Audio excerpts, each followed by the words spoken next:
우리 하나님 말씀 같이 보겠습니다. 사무엘하 22장 21절에서 30절 하나님을 향한 다윗의 찬양인데요. 이 22장 다윗의 찬송은 말씀드린 대로 네 부분으로 되어져 있습니다.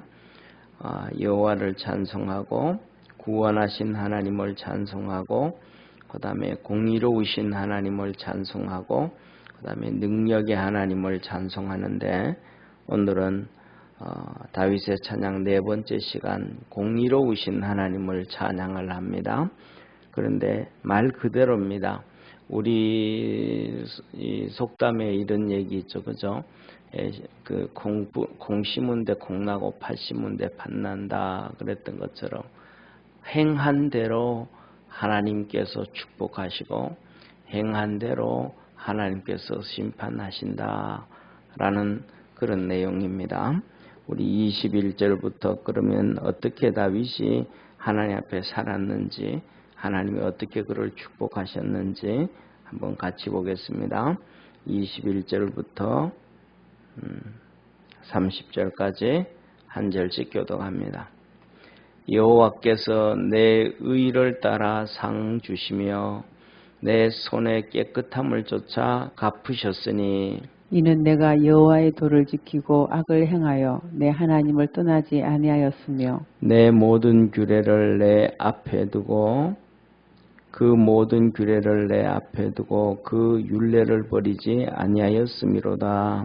내가 또 그 앞에 완전하여 스스로 지켜 죄악을 피하였나니 그러므로 여호와께서 내 의대로 그 목전에 내 깨끗한 대로 내게 갚으셨도다. 자비한 자에게는 주의 자비하심을 나타내시며 완전한 자에게는 주의 완전하심을 보이시며 깨끗한 자에게는 주의 깨끗하심을 보이시며 사특한 자에게는 주의 거스리심을 보이시리이다. 주께서 공고한 백성은 구원하시고 교만한 자를 살피사 낮추시리이다.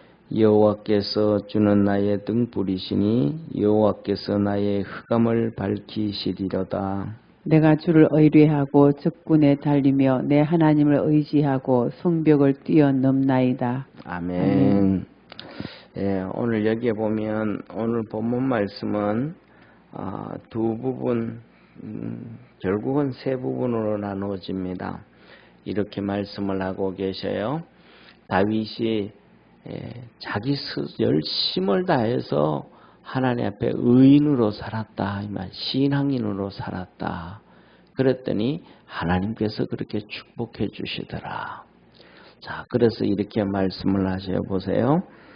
첫 번째 21절에 보면 의에 따라 손의 깨끗함을 따라 상 주시고, 의에 따라서 내가 하나님 앞에 어떻게 의롭게 살았냐에 따라서 하나님은 의롭게 해주시더라. 또 내가 어떻게 하나님 앞에서 깨끗하게 살았는지 그대로 갚아주시더라.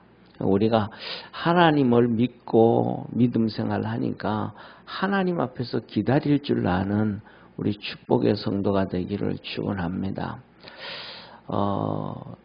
그런 생각이 들어요. 우리가 때에 따른 참 너무너무 뭐냐면 조급해가지고 열매를 맺지 못하고 결실하지 못하는 경우가 정말로 많이 있는 것 같아요. 정말로 많이 있는 것 같아요. 그래서 뭐냐면 많은 사람들이 있지만은 다 알거든요. 나무는 한 군데 심어서 오랫동안 뿌리를 내려서 열매를 따야 된다라는 걸 알아요. 그런데 심었는데 열매 안 건다, 안 달린다고 또 뽑아서 옆에 옮기고 또 뽑아서 옮기고 또 뽑아서 옮기면 절대로 그것은 결국은 다 망하는 길밖에 없거든요. 그런데 우리가 하나님 앞에서 그렇게 우리는 보이지 않지만 그런 삶을 너무 많이 살아가요. 너무 빠른 응답을 기다리고 급하고 조급해서 이런 얘기 하시잖아요. 우리 사랑하는 성도님. 농부는 최소한 추수할 때까지 절대로 포기하지 않습니다. 그러니까 처음 한번 심으면 그 밭에 콩을 심었으면 원래는 콩이 안 될 것 같아. 콩 뿌리고 난 다음에 콩이 좀 안 좋을 것 같아. 날씨가 좀 안 좋으네. 이 날씨가 콩 뿌린 날씨가 정 아니네 하고 그냥 콩을 뿌렸는데 싹도 제대로 나기 전에 갈아엎어버리고 또 다른 거 심지 않습니다. 그리고 또 다른 거 심어다 이것도 아닌 것 같은데 하고 또 갈아엎어버리고 또 다른 거 하지 않거든요. 한번 그냥 이렇게 뿌려놓으면 가을이 될 때까지 추수할 때까지 어떻게든 거기에 땀을 흘리고 애쓰고 수고해서 가을에 거둬들입니다. 그리고 그 다음에 두 번째로는 그 가을 추수를 잘못해가지고 흉년이 들었다. 잘 안 좋았다. 그래도 내년에 또 거기다 또 그걸 뿌립니다. 계속해서 안 된다고 계속해서 바꾸지 않습니다. 그런 것처럼 눈에 딱 보이는 게 없어도 추수할 때까지 기다리고 그 다음에 또 그렇게 하고 그래서 성경에 보면 주님이 이렇게 말씀하시거든요. 주인이 있다가 그 밭에 그거 추수도 안 되고 정 안 되니까 그거 나무 포도나무 베버리고 사과나무 베버리고 올리브나무 베버리고 다른 거 심어라 그런단 말이에요.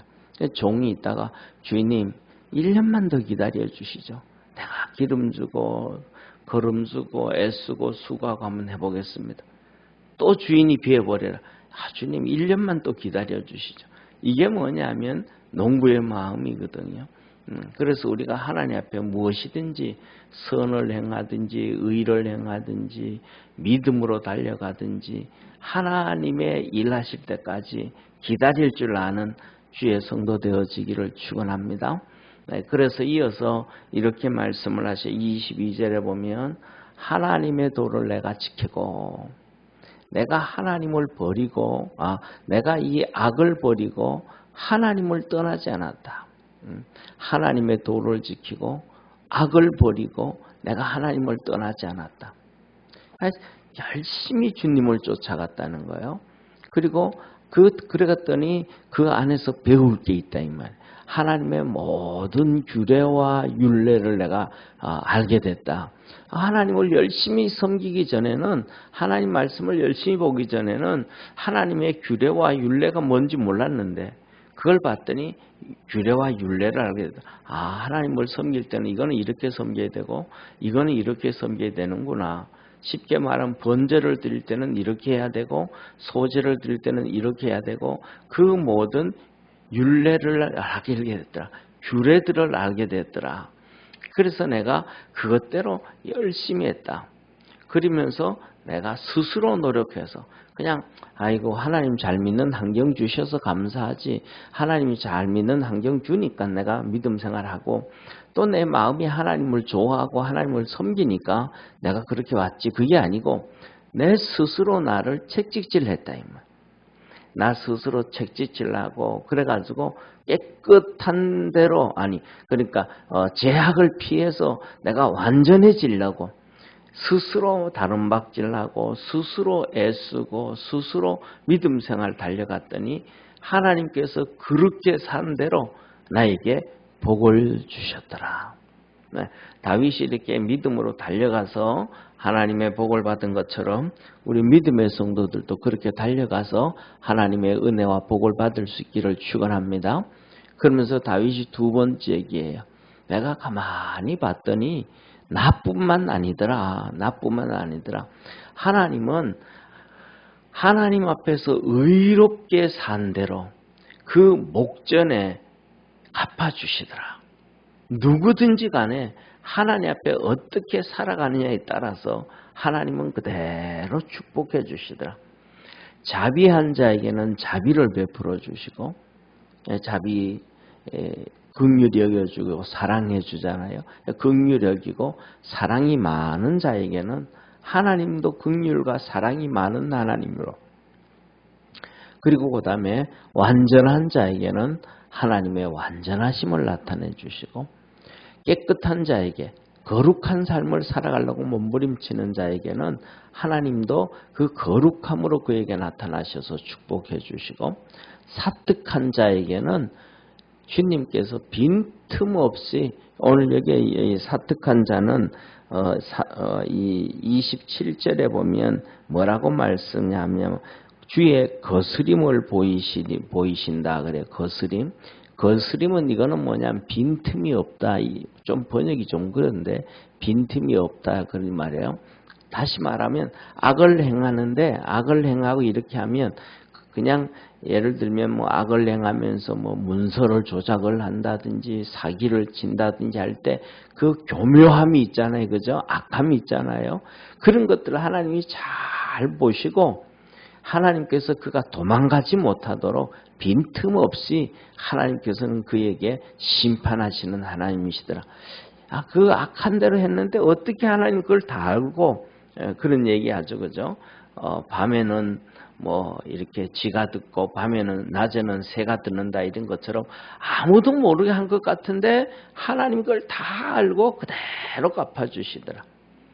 그리고 곤고한 백성은 너무 힘들고 어렵고 이 힘든 백성에게는 그 어려움에서 구원해 주시고, 교만한 자는 살펴서 낮추시고, 교만한 자는 하나님 이놈이 이렇게 교만하구나, 이건 이렇게 교만하구나, 하나님께서 하나도 빈틈없이 다 살펴서 그렇게 역사하시는, 심판하시는 하나님이시더라.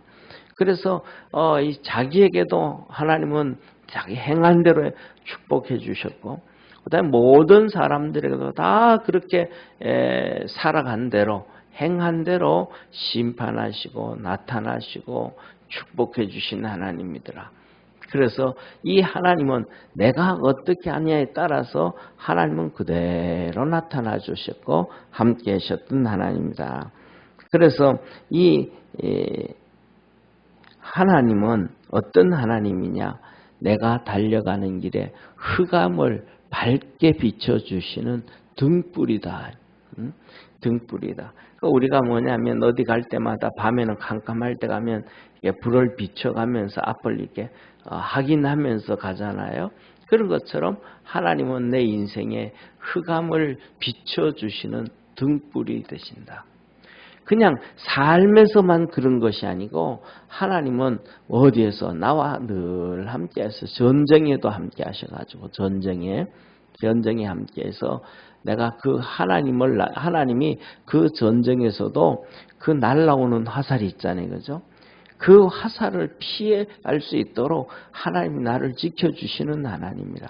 그래서 내가 그 하나님을 의지해서 적군을 향하여 달려가고, 근데 뭐 화살이 막 오는데 달려가기 어렵잖아요, 그죠? 그런데 하나님이 나를 지켜주시니까 내가 적군을 향하여 막 달려가고, 그 다음에 하나님이 나를 지켜주시니까 우리가 뭐 영화나 드라마, 이 역사 드라마 보면 전쟁에 이 성벽 막 올라가잖아요, 그죠? 위에서 돌멩이도 떨어뜨리고, 위에서 그 다음에 또 그냥 끓인 물도 갖다 붓고, 기름도 갖다 붓고, 막, 불도 갖다 이렇게 떨어뜨리고 막 그렇게 하잖아요. 그러니까 이 성벽 올라가는 거는 정말로 뭐라 그럴까, 용기 있고 배짱 있는 사람들이 올라가지, 안 그러면 올라가기 어렵잖아요.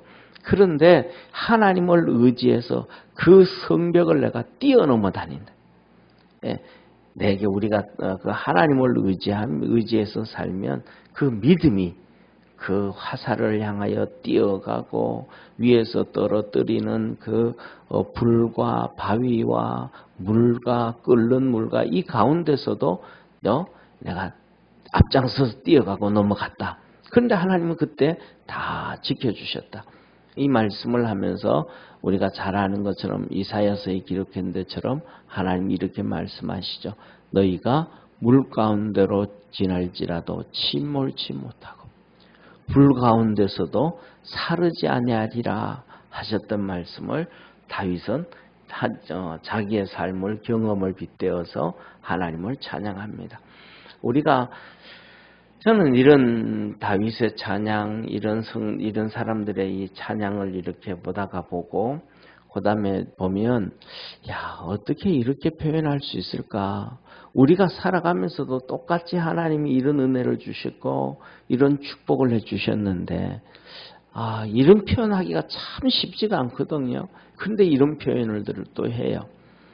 그리고 그 다음에 우리가 이제, 뭐라 그럴까, 텔레비를 본다든지 영화를 본다든지 하다 보면 그 대사를 정말로 기가 막힌 대사들은 많이 나오잖아요. 그죠? 그 다음에 또 이렇게 다큐 같은 거 뭐 이런 것들도 보다 보면 그 나레이션이 쭉 내려가는데 야, 어떻게 저런 표현을 저렇게 잘할 수 있을까? 그 작가들의 이 특별한 재능을 이렇게 보여지게 되잖아요. 똑같이 다윗도 우리의 삶에서 우리와 같이 그렇게 신앙생활 하는데 그 우리의 똑같은 걸 가지고도 정말로 이렇게 아름답게 하나님을 섬기고 하나님을 찬양하고 하나님 앞에 이렇게 고백을 합니다. 그런 것처럼 우리 믿음의 성도들도 이 다윗처럼은 못하지만은 우리에게 이렇게 해준 사람들이 있어요. 성경도 이렇게 써주고 찬송도 그렇게 만들어주고 그러니까 우리가 또 찬송도 그렇게 같이 불러주고 그 다음에 그것이 찬송이 내곡일 때가 너무 많잖아요. 그죠? 네. 또 그 다음에 예를 들면 찬송을 이렇게 부르면 찬송에 대해서도 여기 이렇게 보면 템포가 다 나와 있어요. 옆에 보면 이게 뭐 예를 들면 보통으로 하면 보통 이 한 박자의 속도가 90에서 한 100 정도 이 정도보다 보통으로 이렇게 해놓고 어떤 거는 좀 빠르게 하고 또 어떤 거는 좀 느리게 뭐 이렇게 해놨단 말이에요. 근데 이거는 뭐냐면 그렇게 부르면 참 좋다라고 얘기를 하는 거예요. 예, 꼭 그렇게 불러라는 게 아니고 작곡할 때 이 정도 이렇게 나는 이렇게 하는 게 제일 좋은 것 같다. 그거는 그 사람의 견해라면 작곡한 사람이. 근데 문제는 뭐냐면 이 찬송가를 작곡을 한 사람이 문화가 우리 문화하고는 또 전혀 다른 거예요. 그래서 어떤 사람은 독일의 문화 가지고 있고 어떤 사람은 영국의 문화 가지고 있고 어떤 사람은 프랑스의 문화 가지고 있고 또 어떤 사람은 미국의 문화. 왜 자기들이 태어나서 자란 곳이 다르니까. 그러니까 이 사람들의 환경 가운데서 그들이 사용하는 언어에서는 그 정도로 이렇게 부르는 게 가장 좋은 아름다운 곡 같다 그러는데 우리가 부를 때는 또 다를 수가 있다 이 말이에요. 예, 그러니까 각자 뭐냐면 그 상황과 환경 가운데서 템포를 빠르게 부를 수도 있고 좀 느리게 할 수도 있고 그 다음에 또 똑같은 걸 가지고 하면서도 우리가 살아가다 보면 우리의 환경이 다르잖아요. 어떨 때는 우리가 좀 기분이 좋은 환경일 때도 있고 그 다음에 또 기분이 너무 힘들고 우울할 때도 있고 그러면 내 환경과 내 상황에 맞춰서 그 곡을 또 좀 빨리 부를 수도 있고 천천히 부를 수도 있고 이걸 뭐냐 하면 하나님 앞에서 우리가 그렇게 살아있어서 신앙으로 고백하고 또 신앙으로 먼저 이렇게 찬송도 만들어 놓고 시도 써놓고 한 분들이 너무너무 많은 거예요. 또 너무너무 잘해 놓은 거예요. 우리 각자가 하는 것보다 더 잘한 거야. 그러니까 그것을 같이 하나님을 찬송하면서 하나님을 찬송하며 살아가는 우리 믿음의 성도가 되어지기를 주의 이름으로 축원합니다. 그래서 오늘 이 본 말씀을 정리하면 첫째는 먼저 이렇게 다윗처럼 다 살아오면서 이렇게 하나님을 찬양한 사람들이 있는데 그것을 가져다가 하나님을 잘 찬양할 수 있다. 그 다음에 두 번째로는 오늘 이 본문 내용을 보면서는 우리가 잘 알아야 하나님은 내가 한 대로 그러니까 그 관점이 내 관점이 아니고 하나님 관점이라는 거예요. 나는 진짜 선하게 산 것 같은데 그게 뭐예요? 전부 다 사람들은 상대적이잖아요. 그죠? 그러니까 강도들의 삶 가운데 보면 그 중에 제일 착한 사람은 사람 안 죽이고 깡토질 하는 게 자기가 보기에는 선한 것 같아. 그런데도 강도고 깡패잖아요. 그죠? 사람은 안 죽였을 뿐이지. 그렇다고 자기가 선한 건 아니잖아요. 그런 것처럼 하나님 관점에서 선하게 살아가려고 몸부림치기를 바랍니다. 하나님은 그 행한 대로 축복하신다. 그래서 요한복음에 하나님은 이렇게 말씀하셔요. 선을 행한 사람은 생명의 부활로, 악을 행한 사람은 심판의 부활로 나오리라. 하나님 앞에서 복을 받을 수 있도록 선을 행하며 사는 우리 축복의 성도가 되기를 바랍니다. 그 다음에 세 번째로는 마지막에 있는 말, 하나님을 정말 믿고 신뢰하며 살기를 축원합니다. 다윗처럼 하나님을 이걸 하나님 신뢰하고 의지해서 하나님은 내 흑암에 내 고통과 어두움 가운데 등불이 되시고 그 하나님을 의지해서 화살이 날아오는 적군을 향하여 내가 뛰어가고 위에서 막 기름을 갖다 붓고 불을 갖다 붓고 막 그냥 끓는 물을 갖다 붓는데도 내가 성벽을 뛰어넘고 그 믿음의 담대함으로 세상을 살아갈 수 있는 우리 복된 성도 되기를 원합니다. 기도하겠습니다. 전능하신 하나님 아버지, 우리에게도 하나님의 늘 은혜 주시고 축복해 주시고 역사하셔서 감사합니다.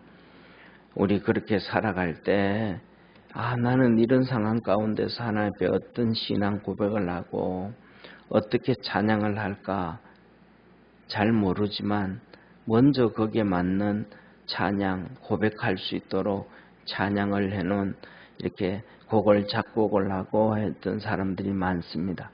그래서 그 찬양을 하나님 앞에 드릴 때에 하나님께서 들응답하여 주시고 우리 마음속의 삶 속에 넘치는 은혜와 찬양의 능력을 더하여 주옵소서.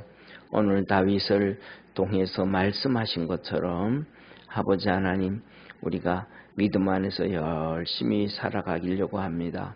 하나님께서 우리에게 힘 주셔서 믿음으로 잘 살게 하시고 또 믿음으로 살아갈 때에 하나님께서 넘치는 은혜와 복을 더하여 주시고 세상 살아갈 때 아버지 하나님 힘들고 어렵고 또 사단 마귀의 시험도 있고 힘듭니다. 그러나 다윗처럼 아버지 하나님을 의지하고 믿음으로 말미암아 세상 다른 박질 다하게 하시고 성벽을 뛰어오르게 하여 주시고 적군을 향하여 달려갈 수 있는 그 힘과 능력과 용기와 배짱을 더하여 주옵소서. 오늘도 주께서 은혜 주시기를 바라옵고 구원하신 예수님의 이름으로 기도드립니다. 아멘. 하늘에 계신 우리 아버지여, 이름이 거룩히 여김을 받으시오며 나라의 임하옵시며 뜻이 하늘에서 이룬 것 같이 땅에서도 이루어지리다. 오늘날 우리에게 일용할 양식을 주옵시고 우리가 우리에게 죄진 자를 사하여 준 것 같이 우리 죄를 사하여 주옵시고 우리를 시험에 들게 하지 마옵시고 다만 악에서 구하옵소서. 대개 나라와 권세와 영광이 아버지께 영원히 있사옵나이다. 아멘.